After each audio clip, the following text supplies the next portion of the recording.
Alam niyo naman na napakahilig ko sa gulaman, kaya ako ay naglusaw ng isang gulaman. Ayan, si Mr. Gulaman, yung red. Wala siyang flavor, kundi talagang red lang siya. Ito ay nilunaw ko sa 4 na cup na tubig. Ayan. Haluin lang maigi. Malamig na tubig siya. Yung plain lang na tubig. At syempre, nung ako yung nanggaling sa Quiapo, nakabili naman ako ng strawberry. At ayan nga, at akin siyang ilalagay para tugman-tugma dun sa kulay red na aking gagawing gulaman. Syempre, of course, sugasan muna nating maigi, no? Kailangan siguraduhin natin na hindi natin maisasama yung mga lamog, tsaka yung konting may damage. Wala tayong magagawa, mahal ang strawberry ngayon eh. Kaya nagtiis na lang ako ng ganyan. Pinili ko na lang at akin nga itong i-blender.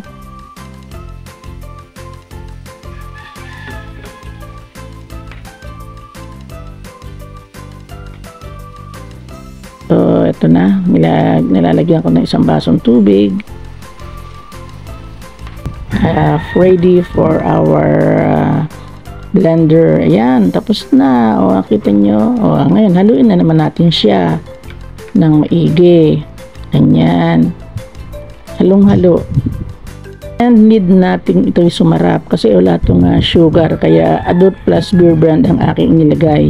Yan ay may kasama ng gatas, yung Adult Plus Beer Brand na with milk.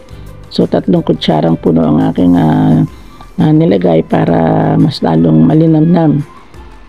At haluin ding maigi. Yan. Halong-halo.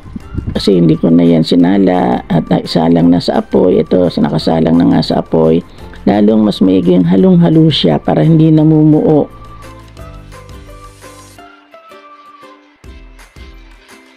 At nilagyan ko rin siya ng crunchy tropical fruits. Yung natira ko noong nag-vlog ako noon. Nilagyan ko para medyo sumarap kasi medyo may tamis ng konti yan.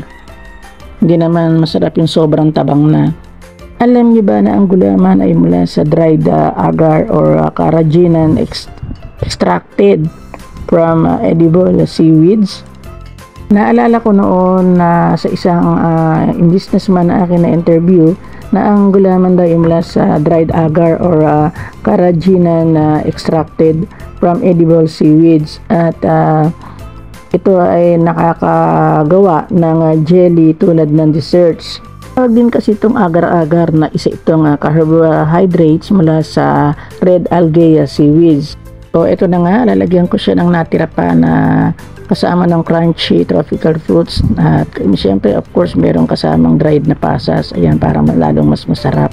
Ayan na nga, okay na ang aking presentation sa inyo na ang gulaman ay punong-puno o mayaman sa fiber. Bale, ready na siya to ref o ilagay sa ref para kinabukasan ay malamig at pwede na siyang kainin. Thank you very much for watching. See you on my next vlog. Bye-bye!